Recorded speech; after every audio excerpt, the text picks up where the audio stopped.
आइए जानते हैं श्रीमद् भगवत गीता के 18वें अध्याय मोक्ष संन्यास योग का सार और आधुनिक दृष्टिकोण में महत्व।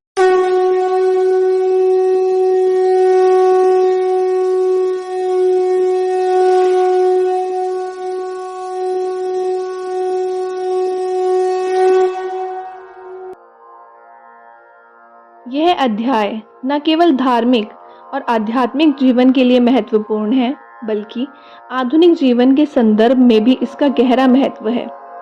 इस अध्याय में कर्म, धर्म और मोक्ष जैसे विषयों पर विस्तृत चर्चा की गई है, जो आज के समय में भी प्रासंगिक है। आइए इसे आधुनिक दृष्टिकोण से समझते हैं। इस अध्याय में भगवान श्री कृष्ण संन्यास यानी कर्मों का त्याग करना और त्याग यानी कर्मों के फल की इच्छा का त्याग के बीच का अंतर बताते हैं।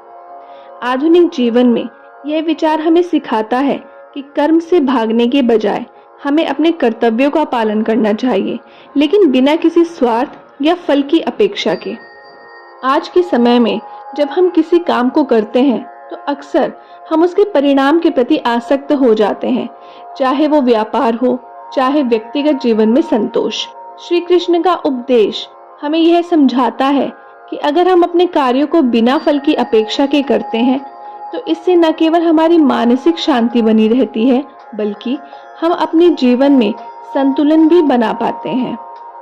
श्री कृष्ण कर्म, ज्ञान और कर्ता को सत्व, रजस और तमस के गुणों के आधार पर विभाजित करते हैं। यह आधुनिक संदर्भ में हमें यह सिखाता है कि हमारे कार्य और विचार हमारे व्यक्तित्व और दृष्टिकोण को दर्शाते हैं। सात्विक कर्म जो ज्ञान और शांति का कारण बनते हैं, आज के जीवन में हमें यह प्रेरणा देते हैं कि हम अपने कार्यों को नैतिकता और सत्य के आधार पर करें।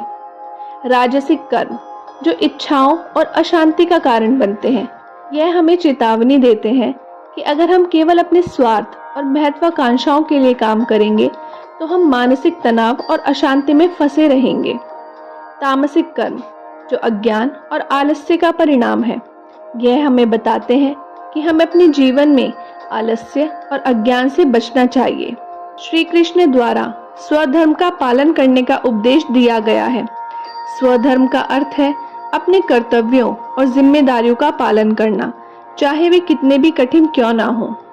आज के समय में जब व्यक्ति विभिन्न भूमिकाएं निभाता है, जैसे एक माता पिता, एक नागरिक, भाई बहन, तो उससे अपने कर्तव्यों का पालन अवश्य करना चाहिए। स्वधर्म का पालन हमें सिखाता है कि हमें दूसरों की नकल के बजाय अपनी योग्यता और स्थिति के अनुसार कार्य करना चाहिए। अध्याय के अंत में श्री कृष्ण अर्जुन को यह सलाह देते हैं, सभी धर्मों का परित्याग कर वे एकमात्र परमात्मा की शरण में आए। यह उपदेश आज के समय में मानसिक शांति और आध्यात्मिक विकास के लिए अत्यधिक प्रासंगिक है। आज की भागदौड़ भरी जिंदगी में जब तनाव, चिंता और मानसिक अशांति आम हो गई है, यह विचार हमें सिखाता है कि यदि हम आत्मसमर्पण और विश्वास के साथ एक उच्च शक्ति में विश्वास करते हैं तो हमें आंतरिक शांति और संतोष भी प्राप्त होता है। श्रीमद् भगवत गीता का यह अध्याय हमें प्रेरणा देता है कि भले ही हमारी परिस्थितियां कितनी भी कठिन क्यों ना हो, अगर हम निष्काम भाव से अपने कर्तव्यों का पालन करें और अपने जीवन में संतुलन बनाए रखें तो हम न केवल मानसिक शांति प्राप्त कर सकते हैं, बल्कि मोक्ष की ओर भी अग्रसर हो सकते हैं।